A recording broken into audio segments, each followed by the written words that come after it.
Happy Friday, Tigers. It's Friday, May 10th, and we seniors, we're 5 school days away from graduation. And underclassmen, you have 4 school days until summer break. Welcome back to your favorite newscast. I'm Emma. And I'm Easton. This is a reminder that, as always, high school FCA and Teens for Christ will be meeting in the old gym at lunch today. Everyone is invited. Now, if you'll please join us for a moment of silence.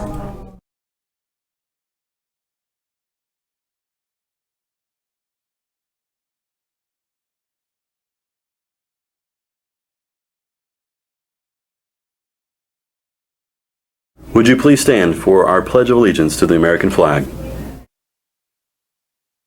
Attention, salute, pledge. I pledge allegiance to the flag of the United States of America and to the republic for which it stands, one nation under God, indivisible, with liberty and justice for all.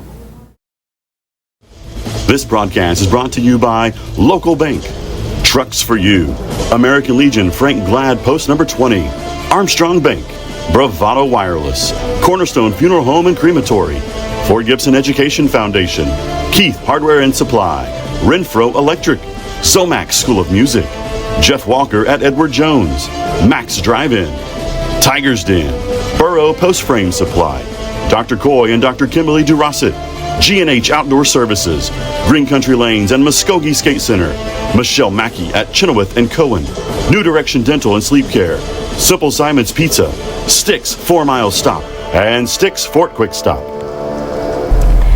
The Cherokee Nation Summer Work Program is due today, May 10th. Students can make $11 per hour and make up to $2,600 in 6 weeks. This program is also available to non-tribal students 16 or older. All high school library books are due today. High school Chromebooks are due next Thursday, May 16th. The library is promoting summer reading again this year. If you would like to check out library books for the summer, please see Mrs. Harrison for a permission slip. Seniors, we need to know about any and all scholarships you have received. We want to honor those at the Senior Awards Ceremony and graduation. Please fill out the Google form that is linked in Google Classroom for each scholarship you have received. These could be academic, athletic, leadership, etc. As you are notified of additional awards, please fill out additional forms. Congratulations to our freshman FFA Quiz Bowl team. They placed 4th in the state contest on Friday. Attention all students taking an E2020 class. This will serve as your final reminder that on Monday, May 13th, all incomplete activities in your E2020 classes will be zeroed out at the end of the school day. The only activity that will be available on Tuesday, May 14th will be the cumulative exam. The cumulative exam must be taken in the presence of a teacher and must be completed by the end of the school day on Tuesday, May 14th. Our weather has been beautiful the past couple of days, and with cool mornings and warm afternoons. Let's go to Stevie for a look at our upcoming weekend weather.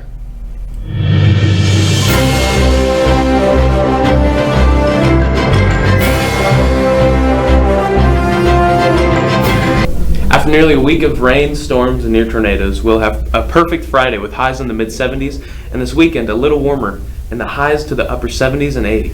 Our morning lows will be perfect too, with temps in the mid-50s. Mother's Day Sunday will be great for getting out of the house and spending some time with your mom.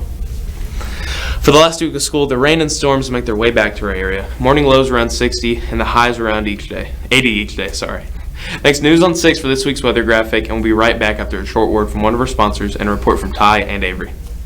Renfro Electric has been in business for over 35 years and is a full-service electrical contractor for all of Oklahoma.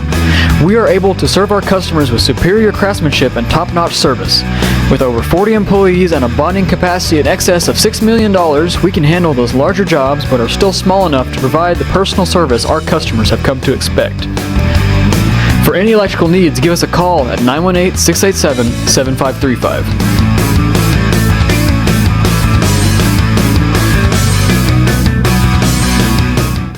The Fort Gibson High School speech and debate team has been hard at work the past 3 months, and it has definitely paid off.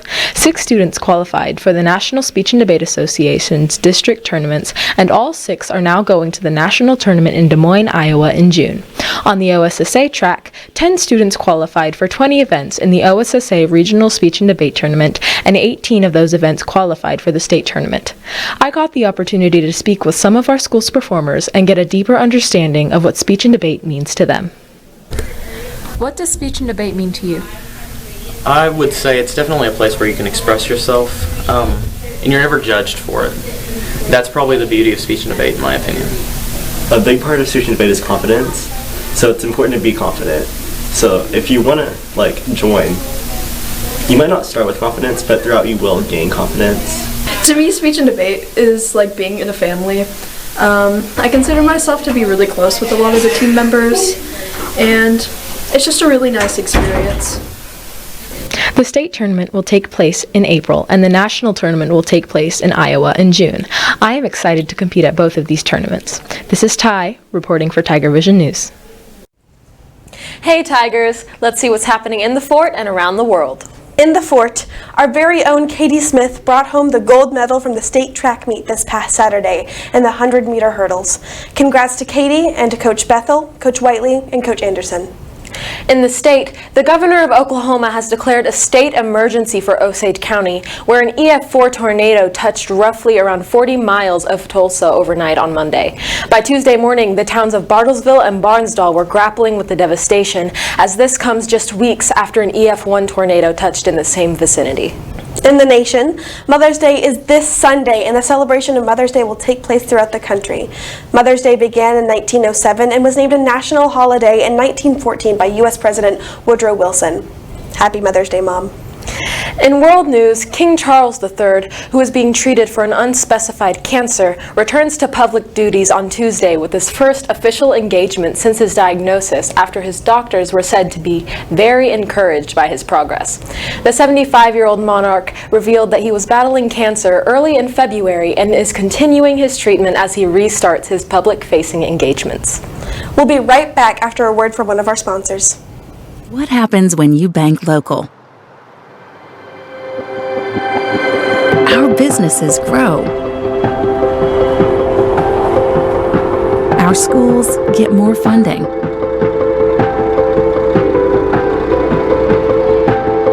Our first responders get more support.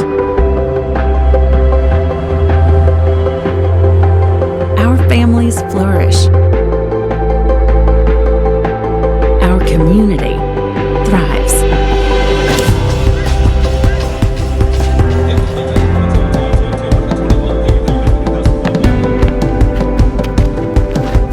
Welcome to Local Bank, a bank that answers when you call. It takes a certain kind of humor to truly appreciate a good solid dad joke. And by good, I obviously mean bad. Ridiculously bad. So bad that people are shaking their heads. That's how you know it's a good dad joke. Fortunately for those who appreciate such uncomfortable guilty pleasures in life, the dad joke segment is back for the 23-24 school year. So for all the dads out there, take it away. So, what's the shortest month? May. It only has 3 letters. Where does a polar bear keep its money? In a snowbank. I don't know about you, but I like telling dad jokes. Sometimes he laughs. I'm Aiden Noblet, reporting for TigerVision News. Summer is on the horizon, and with it comes rest and relaxation for some. And for others, it's a summer job and chores to complete. However, most students make time for a little vacation away from the fort.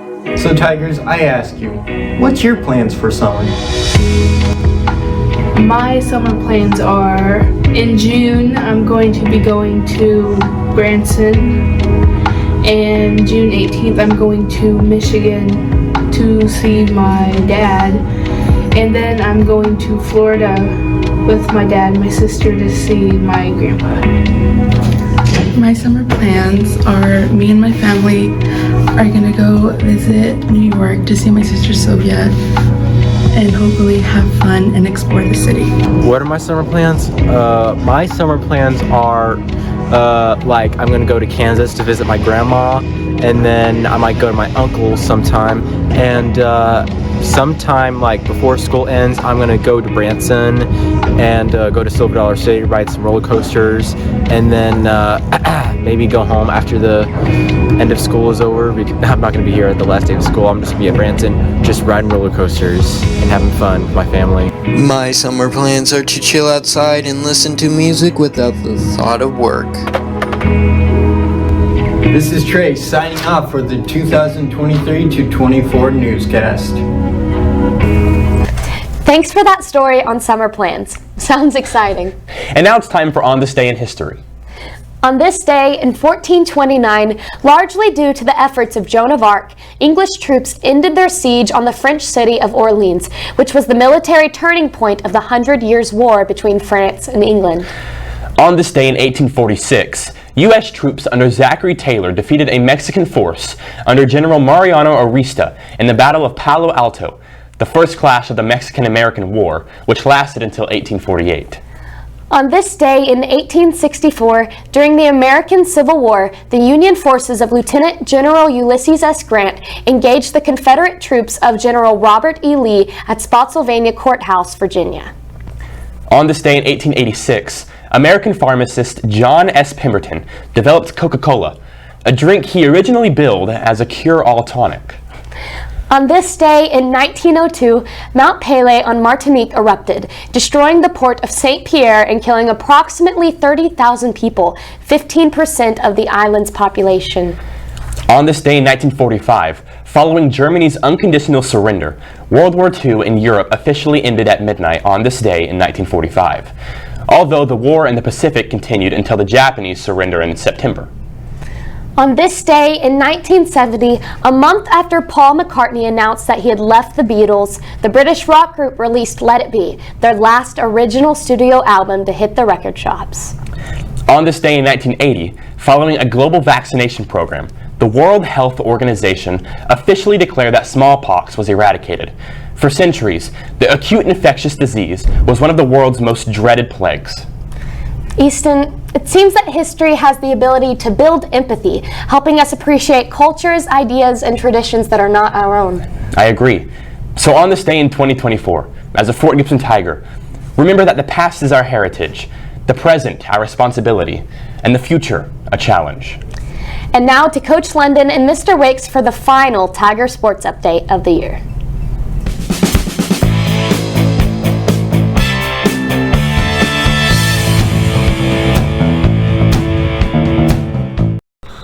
Hey, welcome into the Sports Report. Coach London, Jason Wicks here. Final sports report of the 23-24 school year.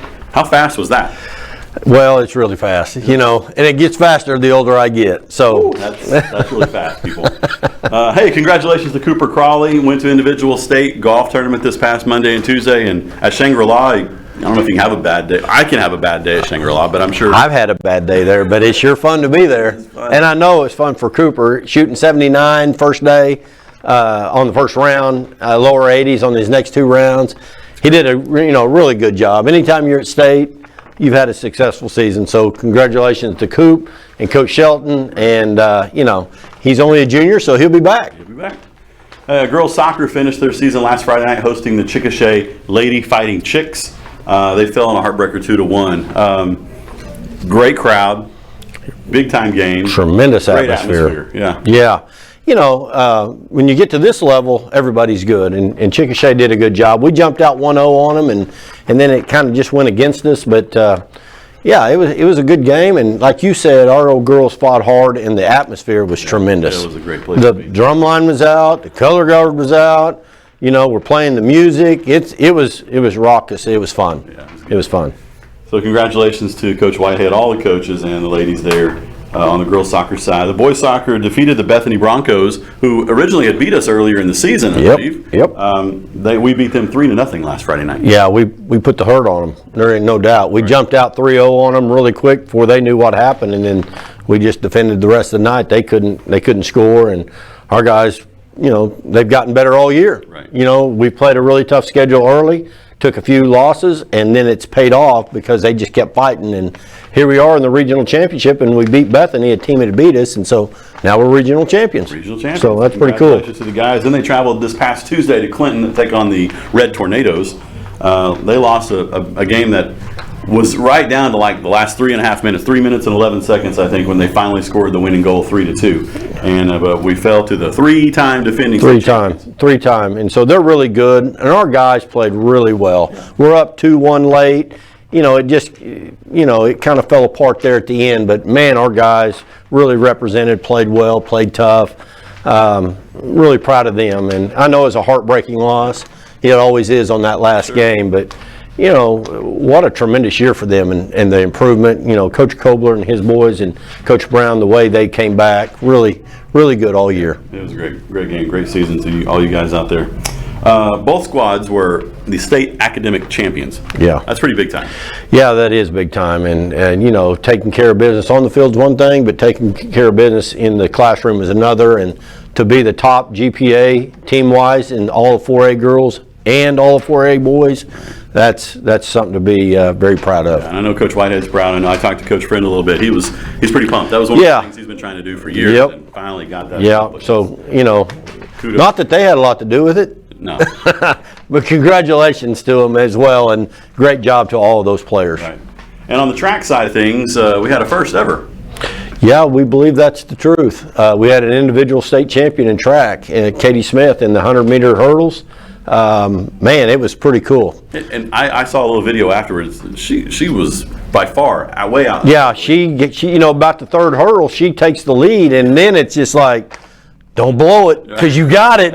And her reaction after she crossed the finish line, you know, hands on her head, I mean, it's pretty cool. Yeah. It's pretty cool. And it was a great atmosphere, great crowd. Her mom's yelling louder than anybody in the whole stadium, and we were really excited for her. So, awesome. Yeah, she made history. Yeah. So, and she's put in the time and effort, so it's fun to see it pay off. Yeah.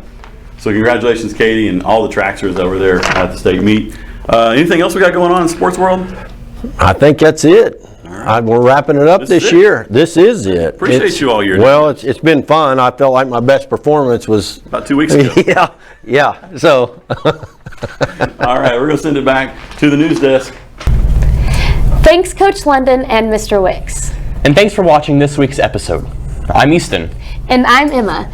Thanks for watching TigerVision this week. See you back here next week for the final episode of TigerVision News.